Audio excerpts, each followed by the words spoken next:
Assalamualaikum warahmatullahi wabarakatuh. Salam sejahtera untuk kita semua. Perkenalkan, nama saya Dedi Yosua Pangkei. Saya adalah mahasiswa Universitas Trisakti jurusan Teknik Sipil. Pada video kali ini, saya ingin memaparkan mengenai laporan kerja praktik saya di proyek Jembatan Pesaki, Jakarta Barat. Sebagai bentuk kewajiban saya untuk memenuhi mata kuliah kerja praktik ini. Pertama-tama saya akan menjelaskan mengenai latar belakang kerja praktik. Kerja praktik itu sendiri adalah kerja nyata pada sebuah proyek konstruksi yang dilakukan oleh mahasiswa Universitas Trisakti. Kerja praktik ini dilakukan agar mahasiswa dapat menerapkan ilmu yang sudah dipelajari dari awal semester hingga saat ini. Mahasiswa dalam program kerja praktik ini dituntut untuk bisa berdiskusi dan melakukan pengamatan langsung pada pekerjaan yang dilaksanakan di lapangan. Mata kuliah kerja praktik ini adalah mata kuliah yang wajib mahasiswa ikuti untuk memenuhi syarat tugas akhir. Kerja praktik memiliki bobot 2 satuan kredit semester. Kerja praktik yang dilaksanakan pada semester ini menggunakan sistem online. Mahasiswa diminta untuk mencari literatur yang sudah ada, akan tetapi jika ada mahasiswa yang sedang menjalankan kegiatan magang di suatu proyek, maka mahasiswa dapat menjalankan kerja praktik ini secara offline. Selanjutnya saya akan menjelaskan mengenai tujuan kerja praktik. Tujuan dari kerja praktik ini agar mahasiswa dapat membandingkan ilmu yang didapat selama perkuliahan dengan di lapangan, serta mengimplementasikan apa yang didapat dari awal perkuliahan. Kerja praktik ini juga bertujuan untuk mengasah kemampuan mahasiswa dalam berkomunikasi dan menyelesaikan masalah yang muncul pada proyek, baik itu teknis maupun non-teknis. Metodologi yang saya gunakan pada kerja praktik ini adalah yang pertama, pengamatan langsung di lapangan serta mendokumentasikan pekerjaan yang sedang berlangsung di lapangan. Yang kedua, mengumpulkan data-data di lapangan. Yang ketiga, berdiskusi dan mengajukan pertanyaan kepada dosen pembimbing kerja praktik dan pihak yang terlibat di proyek. Yang keempat, mencari referensi dari internet maupun buku. Kemudian ruang lingkup pada kerja praktik ini yaitu kerja praktik dilaksanakan selama kurang lebih 8 minggu yang dimulai dari tanggal 17 Februari 2021 hingga 17 April 2021. PT Mitra Andalan Sakti telah memberikan kesempatan untuk melakukan kerja praktik atau magang dengan pengamatan langsung di proyek pembangunan Jembatan Pesaki.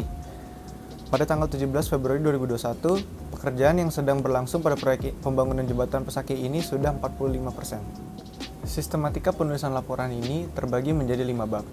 Yang pertama adalah pendahuluan, yang kedua tinjauan dan pengamatan, yang ketiga metode pelaksanaan konstruksi, yang keempat topik khusus, dan yang terakhir kesimpulan dan saran. Selanjutnya saya akan menjelaskan mengenai latar belakang proyek. Pembangunan jembatan di Jakarta sangat dibutuhkan untuk menunjang infrastruktur masyarakat yang menjadi salah satu prasarana transportasi yang mendukung kelancaran pergerakan lalu lintas dan mobilisasi. Semakin pesatnya perkembangan transportasi sangat berhubungan dengan pembangunan berupa jalan maupun jembatan yang berupaya menciptakan efisiensi masyarakat dalam beraktivitas. Pada saat ini, pertumbuhan penduduk yang semakin meningkat di Jakarta mendorong pemerintah untuk memperluas serta menyediakan fasilitas umum yang dapat mengakses mobilisasi atau pergerakan penduduk di Jakarta. Penggunaan jembatan ini memberikan kemudahan terlebih di jalan yang memiliki lalu lintas yang cukup padat seperti di Pesaki. Proyek Jembatan Pesaki terletak di dekat Masjid Raya KH Hashim Asy'ari dan Rusunawa Pesaki di Jakarta Barat.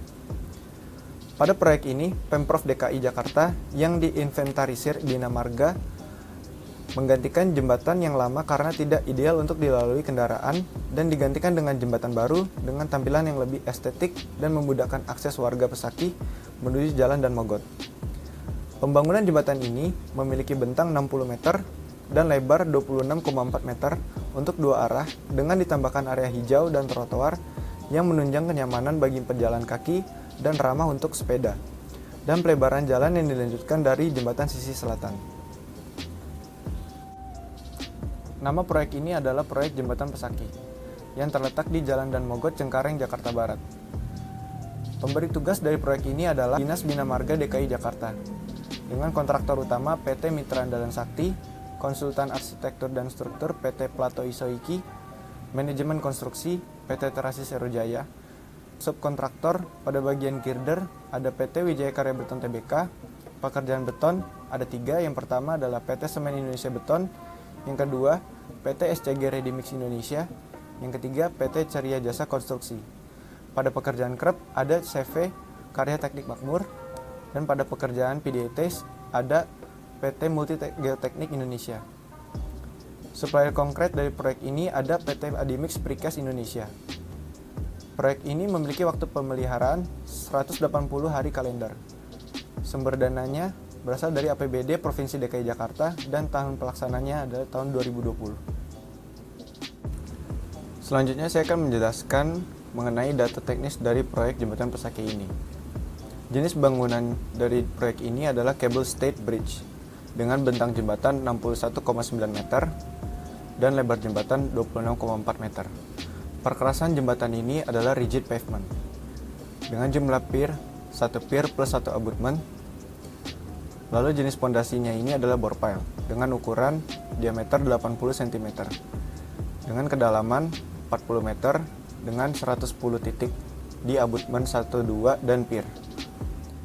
Mutu beton pada proyek ini pada abutment adalah FC Prime 20,75 MPa.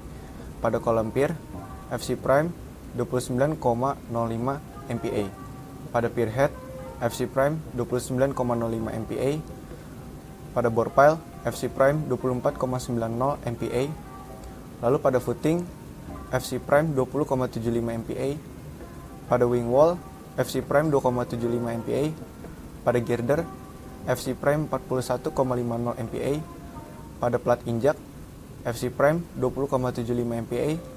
Pada diafragma, FC Prime 29,05 MPa. Dan yang terakhir, pada plat jembatan, FC Prime 29,05 MPa. Jenis kontrak pada proyek ini adalah unit price dengan nilai kontrak 40.358.713.089 rupiah. Selanjutnya, struktur organisasi. Pada proyek peningkatan jembatan akses, secara garis besar, penyusun struktur organisasinya dibagi menjadi 4, yaitu pemilik proyek atau biasa disebut owner, konsultan perencana, pelaksana atau kontraktor, dan subkontraktor. Konsultan dan kontraktor memiliki tanggung jawab secara langsung kepada owner, sehingga konsultan dan kontraktor akan saling berkoordinasi satu sama lain hingga proyek terselesaikan. Sedangkan subkontraktor akan bertanggung jawab ke kontraktor. Pada jabatan yang pertama adalah manajer proyek. Manajer proyek merupakan pimpinan pada suatu proyek di lapangan. Tugas utama pada jabatan manajer proyek ini yaitu bertanggung jawab, memimpin, merencanakan, dan membuat laporan mengenai kinerja para tim yang berhubungan dengan kesesuaian pelaksanaan dengan ketentuan yang tercantum dalam surat perjanjian kontrak pelaksanaan, baik gambar pelaksanaan, RKS, penawaran harga, dan ketentuan lain yang berhubungan dengan pekerjaan ini. Selanjutnya saya akan menjelaskan mengenai set engineer. Set engineer adalah merupakan pembantu tugas manajer proyek yang memiliki tugas dalam perencanaan teknis dan material yang meliputi menyediakan seluruh shop drawing, membuat perhitungan konstruksi yang diperlukan, menentukan spesifikasi data teknis bahan, dan volume pekerjaan. Tugas dan tanggung jawabnya yaitu bertanggung jawab melakukan pengawasan pekerjaan, memberikan masukan tentang metode pelaksanaan yang benar demi mempercepat pekerjaan, dan harus selalu melakukan koordinasi dengan kepala pelaksana dan pelaksana agar pekerjaan berjalan sesuai dengan kontrak dan selesai sesuai dengan jadwal. Selanjutnya, ahli K3 konstruksi. Ahli K3 konstruksi harus selalu melakukan koordinasi dengan koordinator pelaksana, mandor, dan para pekerja, agar keselamatan dan kesehatan para pekerja dapat terjamin dan ditanggulangi dengan baik. Ahli K3 konstruksi juga harus memberikan petunjuk atau pengarahan kepada pekerja untuk selalu taat terhadap peraturan K3, mengidentifikasi segala risiko bahaya pekerjaan agar tidak terjadi kecelakaan kerja, serta melayani pekerja yang mungkin terjadi kecelakaan kerja baik ringan maupun berat. Selanjutnya, quality control. Quality control bertanggung jawab terhadap project manager dan site manager mengenai urusan teknis yang ada di lapangan dan membantu pelaksanaan pekerjaan, memastikan proyek berjalan sesuai dengan time schedule dan anggaran. Koordinasi kerja yang dilakukan adalah meliputi yang pertama, melakukan koordinasi dengan konsultan, subkontraktor, pengawas, perencana, dan tenaga kerja umum yang terlibat dalam proyek untuk membahas progres dan kemajuan pelaksanaan proyek agar sesuai dengan anggaran yang tersedia. Yang kedua, melakukan koordinasi dengan project manager dan deputy project manager untuk memastikan kontrak bangunan sukses, administrator kontak, mandor site subkontraktor, dan klien yang telah menugaskan pekerjaan. Yang terakhir ada pelaksana lapangan. Pelaksana lapangan bertanggung jawab kepada site manager dan manajer proyek untuk melaksanakan dan menjalankan pekerjaan agar ketepatan waktu pelaksanaan yang berkaitan dengan masalah kapan jenis pekerjaan akan dimulai, pengadaan bahan atau material, pengadaan pekerja, dan peralatan pekerja, sesuai dengan jadwal atau time schedule. Koordinasi kerja yang dilakukan adalah yang pertama, memberi arahan kepada para pekerja sesuai kebenaran jalannya pelaksanaan pekerjaan dengan ketentuan, termasuk pula ketepatan waktu pelaksanaan yang telah berkaitan dengan masalah kapan jenis pekerjaan akan dimulai, pengadaan bahan atau material pengadaan kerja, dan peralatan kerja sesuai dengan time schedule.